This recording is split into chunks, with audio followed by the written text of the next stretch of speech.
Hello everyone. We sparkle Vinila garu, ఈ పేరు వినే ఉంటారు. ఆవిడ మీద చాలా పాజిటివిటీ అండ్ అలాగే ఇప్పుడు ఎక్కువగా వినిపిస్తున్న మాట ఏంటంటే పెరుగు పచ్చడా ఆంటీ లైపో చేయించుకుందా, బేరియాట్రిక్ సర్జరీ చేయించుకుందా, అసలు అంత సన్నగా అవుతుందా ఏంటి? డాక్టర్స్, కొంతమంది ఫిట్నెస్ ట్రైనర్స్ అండ్ అలాగే ఇంకొంతమంది న్యూట్రిషనిస్టులు వీళ్ళందరూ కలిసి ఏదో ఒకటి some kind of news spread చేస్తున్నారు. ఆ న్యూస్ ఎంతవరకు నిజం అండ్ నిజంగానే వి స్పార్క్లో ఏం జరుగుతుంది, అసలు తన జర్నీ ఎప్పటి నుంచి స్టార్ట్ చేసింది, 15 years ఆఫ్ జర్నీ ఎలా వెళ్తోంది, ఇక ముందు తన ఫ్యూచర్ గోల్స్ ఏంటి, ఇవన్నీ మన పాడ్కాస్ట్లో తను డిస్కస్ చేయడం జరుగుతుంది. So let's shoot out some questions to Vinila గారు. హలో వినీలా గారు. హాయ్ రా, ఎలా ఉన్నారు? బాగున్నాను, మీరు ఎలా ఉన్నారు? I'm good, thank you. Cure చేస్తున్నారు ఈ ప్రాబ్లమ్స్ మీరు ఇప్పుడు ఏవైతే చెప్పారో, ఆర్థరైటిస్ కానీ, పీసీఓడి కానీ, పీసీఓస్ కానీ, త్రూ ఫుడ్? ఎస్ రా, ఓన్లీ ఫుడ్ ద్వారా క్యూర్ చేయొచ్చు. యా, ఆర్థరైటిస్కి ఇప్పుడు డయాబెటీస్కి వితౌట్ జనరల్ ఫిజిషియన్ కానీ ఎండోక్రైనాలజిస్ట్ హెల్ప్తో కానీ నేను డయాబెటీస్ అండర్ మెడికేషన్ మెల్లమెల్లగా ఎంజీని కట్ చేసుకుంటూ లో మెడికేషన్లో మీకు 5.8 వరకు తీసుకొస్తాను ఒక స్పెసిఫిక్ పీరియడ్లో. ఓకే. బట్ మెడికేషను దానికి కంపల్సరీ. ఓకే. బట్ పీసీఓఎస్ ఉన్నప్పుడు నేను మెడికేషన్ వాడినివ్వను. హార్మోన్స్ టాబ్లెట్స్ వాడే వాళ్ళకి నేను డైట్ ఇవ్వను. సో వాళ్ళని ఆపమంటాను.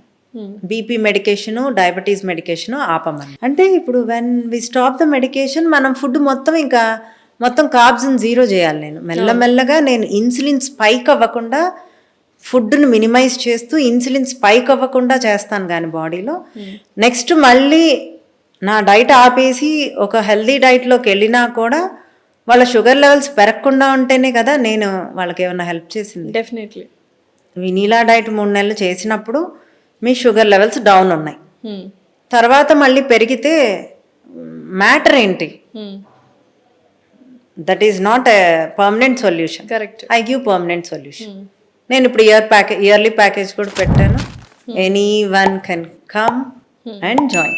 ఇప్పుడు ఆర్థరైటిస్ కానీ, డయాబెటీస్ కానీ, దీనికి స్పెషలైజ్డ్ పర్సన్స్ ఆల్రెడీ మన డాక్టర్స్ దాంట్లో ఉన్నారు కదా. So what is the difference? మీకు వాళ్ళకు డిఫరెన్స్ ఏంటి? వాళ్ళు అలోపతి యూస్ చేస్తూ, అంటే మెడిసిన్స్ యూస్ చేస్తూ they are curing it and you are curing it with food. నేను వెయిట్తో ఉండి ఆర్థరైటిస్ ఉన్న కేసెస్ని తీసుకుంటా. Weight okay. వాళ్ళకి బాడీలో inflammation, water retention, anti inflammatory food, బాడీలో వాళ్ళు కరెక్ట్గా పడుకోవటము, వాళ్ళ హార్మోన్స్ని బ్యాలెన్స్ చేయటము, వీటిలన్నిటికీ కలిపి కుకింగ్ మెథడ్స్తో. నా కుకింగ్ స్టైల్ కూడా డిఫరెంట్ ఉంటుంది. మీరు ఇంట్లో కుక్ చేసుకోగలిగితేనే రండి అంట.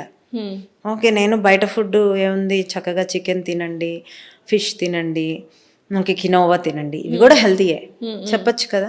But my cooking thing has some unique thing. ఏంటి స్పెషాలిటీ కుకింగ్ లో? అంటే డిఫరెంట్ టెక్నిక్స్ ఉంటాయి. ఎందుకు చెప్పాగా, నా కుకింగ్ కూడా చెప్పా.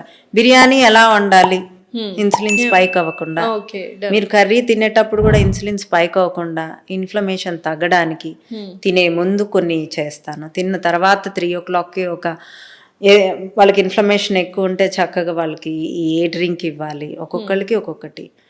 గ్యాస్ ఫామ్ అయ్యే వాళ్ళకి కొన్ని ఫుడ్స్ కట్ చేసేస్తాను. కొంతమందికి గ్యాస్ ఫామ్ అవటం వల్ల కూడా బాడీ పెయిన్స్ వస్తాయి.